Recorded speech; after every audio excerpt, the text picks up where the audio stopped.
Have you ever felt like there's something more to the story of Jesus? A deeper truth that might have been lost or hidden over the centuries?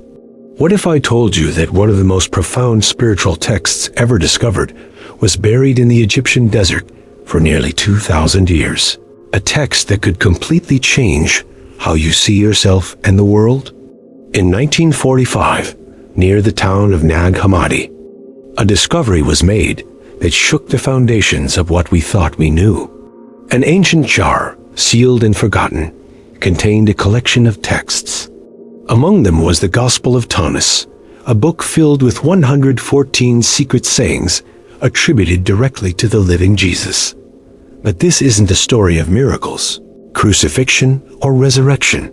It's a guide to inner awakening. It doesn't ask for belief. It demands discovery. So, what makes this gospel so radical, so different from everything else we've been taught? Let's start with one of its most powerful declarations. Jesus says, "The kingdom of the Father is spread out upon the earth, and people do not see it." Think about that for a moment. The divine reality, the kingdom, isn't a place you go to after you die. It's not in the sky or in a distant future. It's right here, right now, all around you, hidden in plain sight. We just don't have the eyes to see it.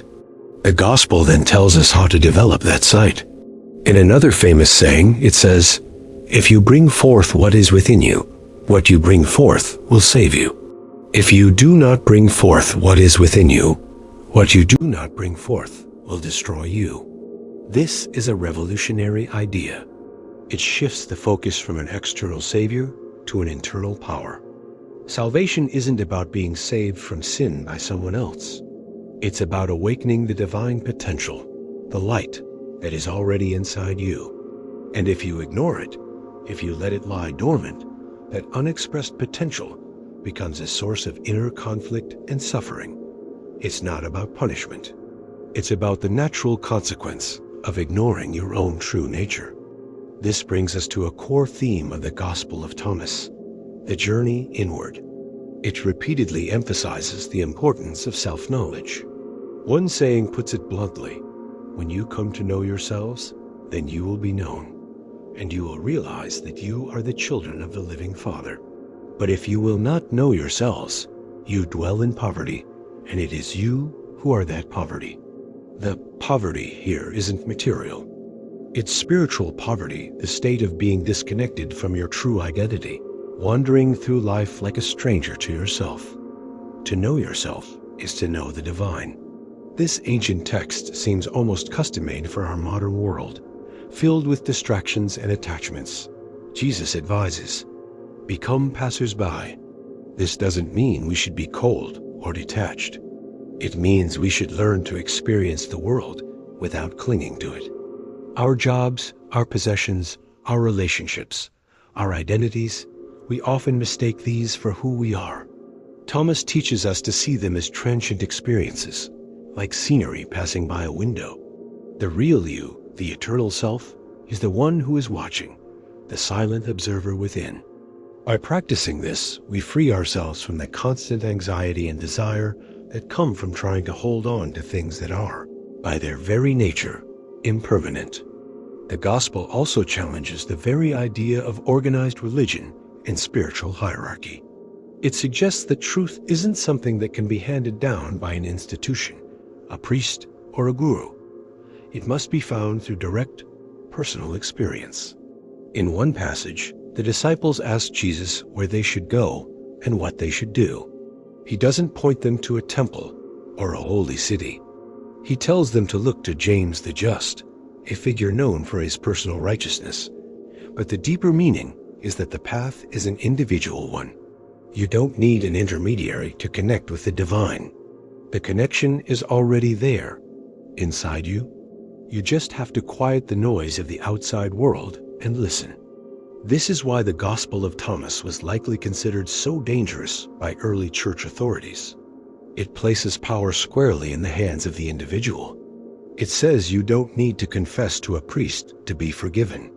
You need to know yourself to be whole. You don't need to follow a complex set of rules to get into heaven. You need to realize you are already living within the kingdom. This message of spiritual self-reliance threatened the power structures that were being built, structures that depended on people believing they needed an external authority to guide them.